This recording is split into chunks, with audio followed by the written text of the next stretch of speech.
Teman-teman, selamat datang di kelas sinkronus ekonometri 2. Pada kesempatan ini saya akan menjelaskan kepada tentang latihan regresi pola dinamis generalized metode movement. Nah, di latihan 10 ini saya menyediakan dua contoh. Contoh pertama terkait transformasi digital BPM dan contoh kedua terkait ketahanan pangan yang akan saya jelaskan dalam satu kesatuan melalui dua video aja. Ya, oke. Yang pertama misalnya diberikan hasil transfer regresi dengan output dokumen format Word. Jadi ini yang format Word-nya. Kemudian Anda diminta apakah sudah sesuai nilai persistensinya dengan kaidah koefisien GMM, uji validasi instrumen, dan autokorelasinya pula.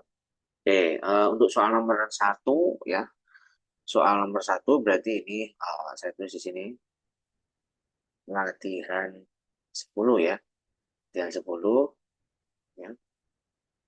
Satu yaitu kita punya yang pertama ya, yang pertama konsistensi.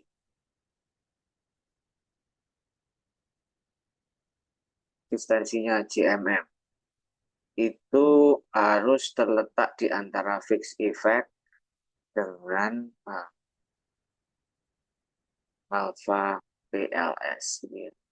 Kita cek dulu ini nilainya 0,198, 0,462, dan 0,721. Benar ya? Ya, kemudian yang kedua, selain persistensi ada yang namanya uh, apa itu uh, ini soal nomor satu ya ini yang A sorry ya soal yang A. Ada uji validitas instrumen.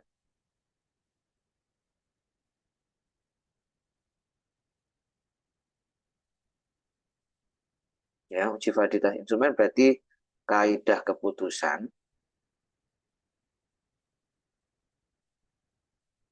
Keputusannya berarti nolnya adalah over identify. Satunya adalah just identify atau under identify. Ini ya. Nah, itu kaidah keputusannya udah ketemu. Sekarang p-value-nya.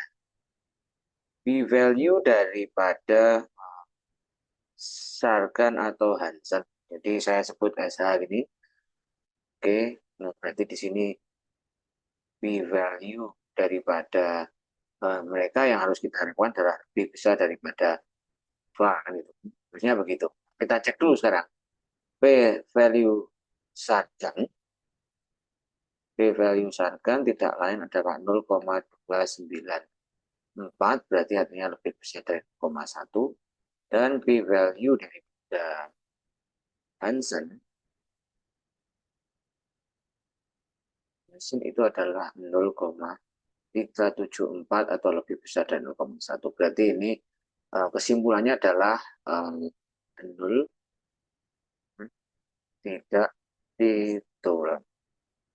Oh, tidak ditolak berarti over identify. Nya tidak ditolak berarti over identify. Nah, selanjutnya apa? Selanjutnya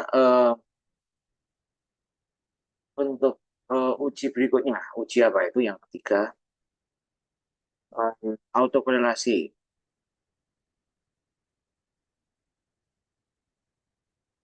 Ya, berarti kaidah keputusan.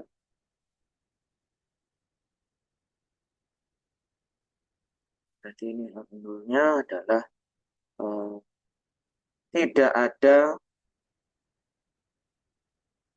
kan, serial korelasi. Berarti A1-nya ada serial korelasi. Sekarang p-value-nya berarti p-value daripada AR.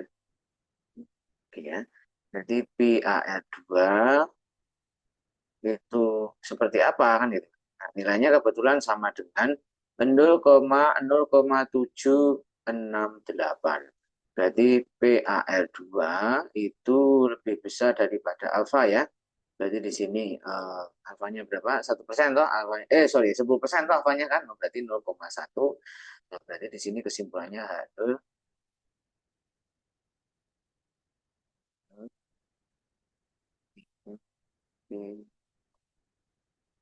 ini tidak ada serial koneksi. Itu ya kira-kira ya. Jadi untuk soal A sudah bisa diidentifikasi demikian. Selanjutnya, yang B itu apa? Yang B itu interpretasi jangka pendek, jangka panjang ya. Oke, berarti di sini saya mau ambil yang variabel mau saya ambil ada digitalisasi ya, teman-teman. Jadi ini saya ambil digitalisasi aja ya. Oke, digitalisasi berarti ada jangka pendek, ya kan? Jangka pendek itu adalah mereka yang tersaji di dalam sini. 0,29, 0,029 ini adalah jangka pendeknya. Berarti maknanya adalah ketika digitalisasi naik, gitu ya. Satuannya apa nih digitalisasi? Kita cek dulu. Satuannya adalah persentase, persentase naik 1%, maka dalam jangka pendek, gitu ya. Jangka pendek itu penjualan meningkat, ya kan? Meningkat sebesar 0,029 gitu ya.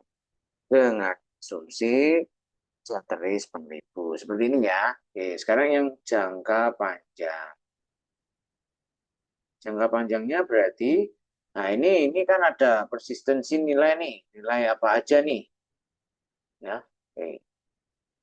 Ini itu nilai, sorry, ini row-nya, yang ini berarti alfa 1, ini berarti alfa 2, alfa 3, alfa 4, dan titik-titik kan itu kan konstanta berarti kan alfa 0 ya toh alfa 0-nya konstanta kan. Nah berarti sekarang saya mau pakai digitalisasi berarti dalam jangka panjang berarti alfa 1 dibagi 1 min rho kan itu kan. Nah alfa satunya berapa? Alfa satunya adalah 0,029 dibagi 1 min rho-nya adalah yaitu 0,462, tidak lain adalah 0, cek dulu 0, berapa ini kita hitung 53 ya. 0,053 berarti di sini mananya ketika eh, digitalisasi naik 1%, maka dapat jangka panjang penjualan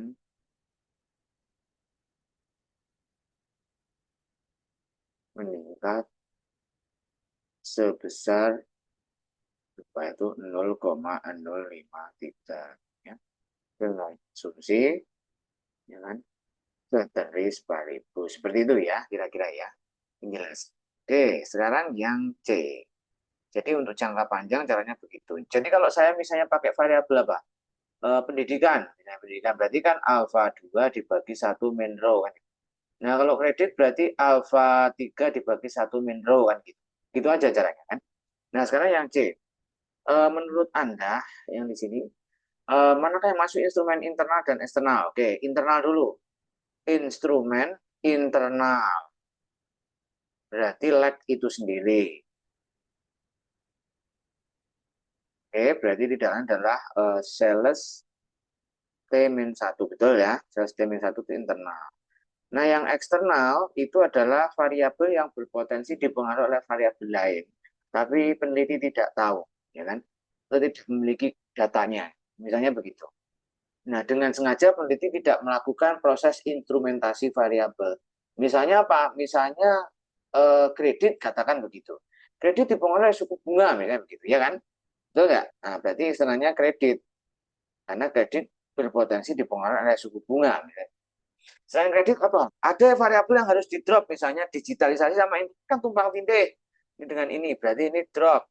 Nah, ini menyebabkan masalah omitted variable bias kan gitu, ya kan? Berarti ini boleh di drop ini karena nanti multi-collinearity kan. Jadi drop internet kan gitu kan.